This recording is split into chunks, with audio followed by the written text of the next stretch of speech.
Bath Township, Ohio, 1978. Bridget Guigan a 16 ans. Elle attend sur le perron de sa maison. Elle attend que Jeffrey vienne la chercher pour le bal de fin d'année.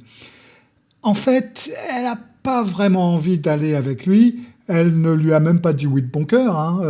Enfin, la vérité, c'est que personne d'autre ne l'a invitée et elle voulait absolument aller à ce bal. Donc, quand Jeff s'est présenté la veille, il a dit quelque chose un petit peu bizarre. Enfin, il n'a pas dit « Est-ce que tu veux bien venir avec moi ?» mais il a dit « Oui, Mike m'a dit que tu avais dit que tu viendrais avec moi. C'est vrai ?» C'est tout. Pas de fioriture, pas d'enthousiasme, une sorte de vérification administrative d'une invitation. Sa mère lui avait conseillé d'accepter. Occupe quelques heures, ça ne va pas te tuer. Donc Bridget a dit oui, et maintenant, elle attend. Elle attend quoi? C'est ce que nous allons voir dans ce récit de l'ombre.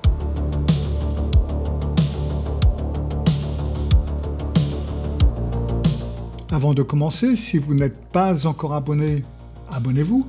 Cliquez sur la petite cloche pour être averti lorsque je mets une nouvelle vidéo en ligne.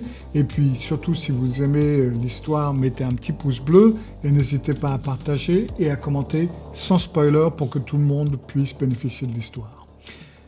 Maintenant, revenons à Jeff. Alors Jeff se présente et dès les premières secondes, la soirée s'annonce très mal. Alors déjà, il porte une tenue bizarre, un gilet, un nœud papillon, alors que tout le monde, généralement dans ce genre de bal, vient en smoking.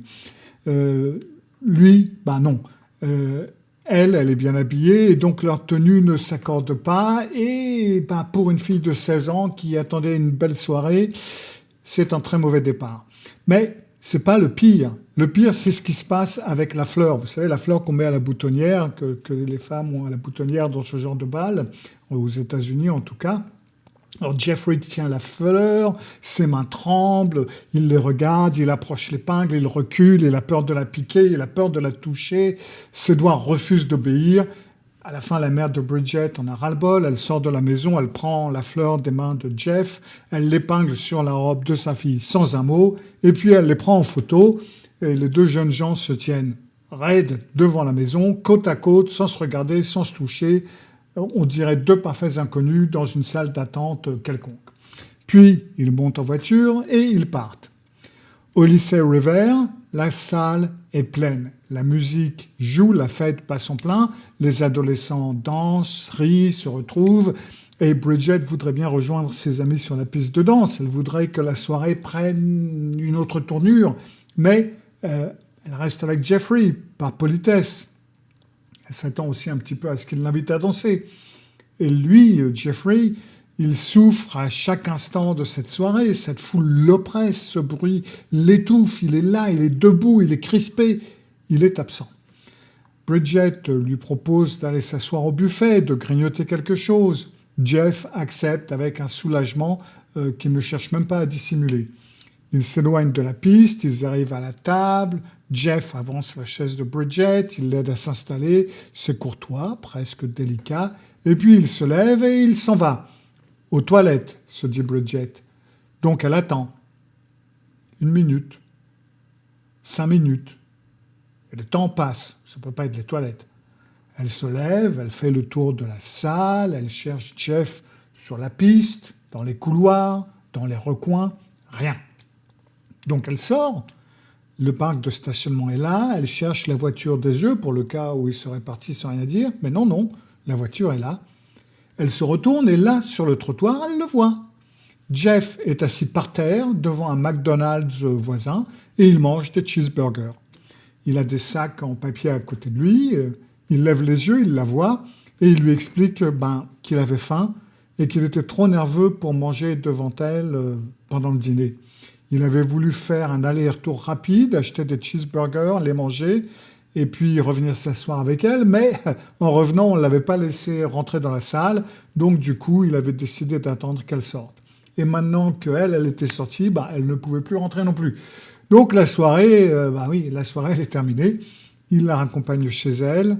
À la porte, il s'excuse, il dit qu'il voulait lui offrir une belle soirée, il dit qu'il est désolé, il dit au revoir, il repart, et c'est tout. C'était peut-être pas une belle soirée, mais c'était sûrement une soirée mémorable. Et d'ailleurs, Bridget Geiger dira plus tard que Jeff n'avait pas prononcé 2 mots de toute la soirée. Il n'a pas osé l'embrasser. Il avait peur d'elle comme si c'était une force surnaturelle. Il était terrifié à l'idée que je l'embrasse, dit-elle. Une semaine passe et Jeffrey l'invite à une fête chez lui. Alors Bridget n'y croit pas une seconde. Ce mec-là organisait une fête? Lui qui pouvait à peine supporter la présence d'une seule fille, à plus forte raison d'une foule entière. Bon, elle y va quand même, par curiosité, ou alors tout simplement parce qu'elle est très polie et cette politesse ne l'a toujours pas quittée. Quand elle arrive, il y a 7 personnes, pas de musique, pas de nourriture, rien à boire. Plus tard, elle décrira cette fête comme une soirée de ringard. Alors, il y a une table basse qui est installée au centre de la pièce, il y a des bougies qui sont posées dessus. Jeff lui dit que la maison est hantée, que l'esprit de l'homme qui vivait là avant lui rôde encore, que parfois une voix lui parle, une voix mauvaise, et que cette voix lui demande de faire des choses qui lui font peur. Il s'assoit en cercle autour de la table basse, Jeffrey éteint les lumières. Dans la pièce, il ne reste plus que la lueur tremblante des bougies. Personne ne parle. Et puis un garçon dit ces mots à voix basse. « Appelons Lucifer !» Et les flammes s'éteignent, le noir est total. Bridget se lève, elle cherche le commutateur à tâtons et elle crie « Rallumez! Rallumez immédiatement! Je ne veux pas être mêlée à ça !» Elle trouve la porte, elle sort et elle ne se retourne pas. Jeff, lui, ne bouge pas. Il ne dit rien, il ne la retient pas, rien, absolument rien. Elle ne le reverra plus, du moins pas avant 13 ans, quand elle lira son nom dans un journal. 13 ans, pas un de moins.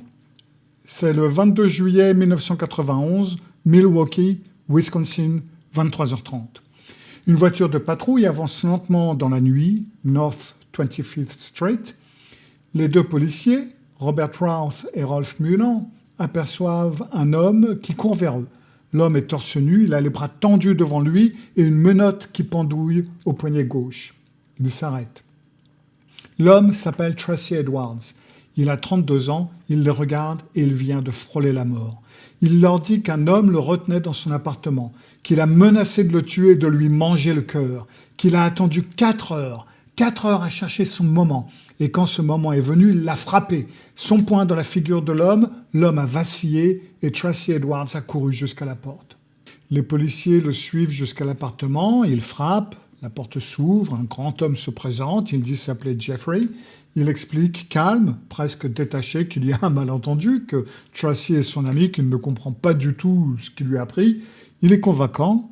Les 2 policiers hésitent, ils sont à 2 doigts de le croire, à 2 doigts presque.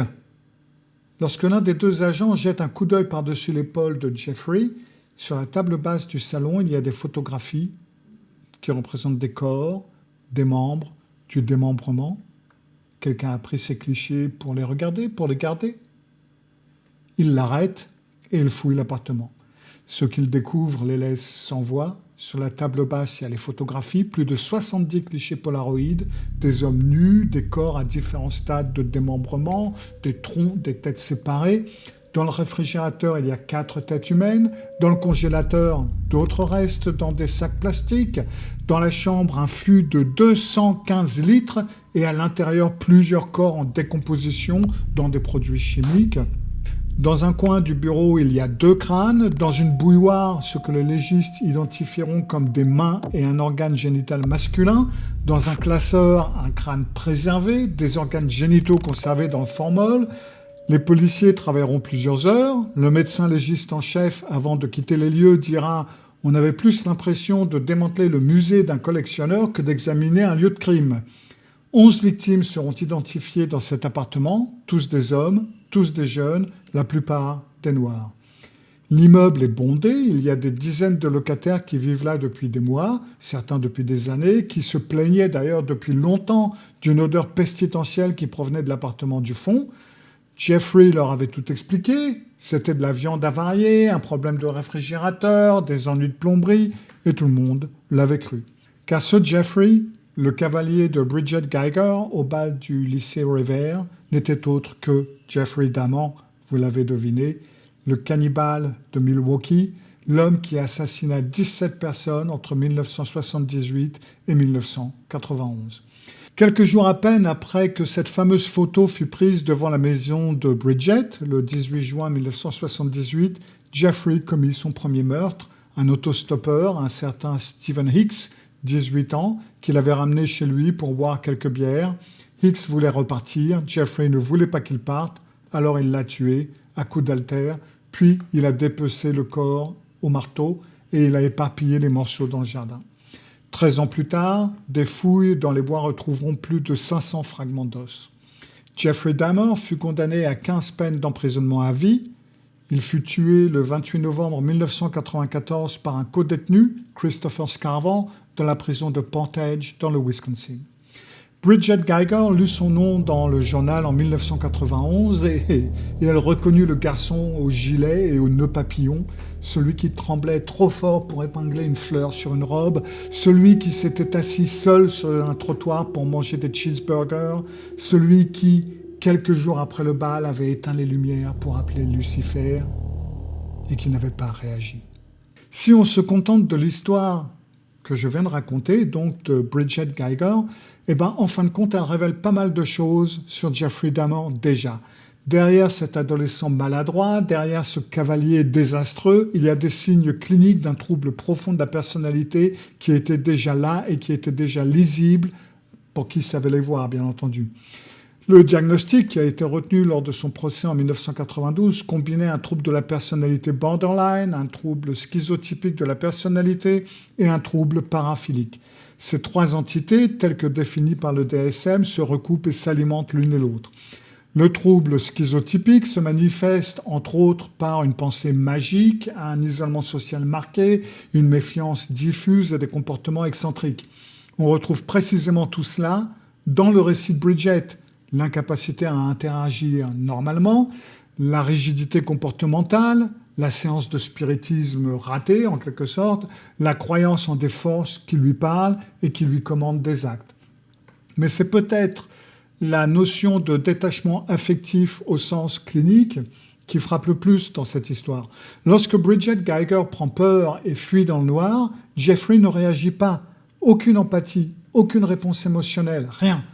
Ce déficit d'empathie affective, qui est donc différent de l'empathie cognitive, est bel et bien documenté dans toutes les études sur les troubles graves de la personnalité. C'est entre autres Simone Baron-Cohen qui parle de ce qu'il nomme l'érosion de l'empathie et qui décrit justement cet état. C'est la capacité à lire les émotions d'autrui sans y répondre et sans en être affecté, sans que cela déclenche le moindre ajustement comportemental. On notera également, d'ailleurs, dans le comportement de Dahmer au bal, les marqueurs d'une anxiété sociale qui sont très sévères. Alors là, on ne parle plus de simple timidité. C'est une incapacité à manger en présence d'autrui, les tremblements, la fuite. Tout ça, ça relève d'une perturbation fonctionnelle qui est très réelle. Aaron Beck, ce fameux psychologue clinicien presque père de la psychologie cognitive actuelle, a décrit dans certains de ses écrits certains sujets qui ont cette conviction profonde et rigide d'être fondamentalement inadaptés au monde social, et c'est ce qui mène à des stratégies d'évitement radicales. Dahmer n'évitait pas les gens parce qu'il les craignait au sens ordinaire du terme, il ne savait tout simplement pas comment exister parmi les gens, parmi eux. Ce qui rend le cas de Jeffrey Dahmer singulier et très troublant pour la psychologie clinique, c'est la coexistence de ces déficits relationnels avec une capacité de dissimulation qui était quand même remarquable. Parce que face au policier de Milwaukee, il est calme, il est cohérent, il est convaincant.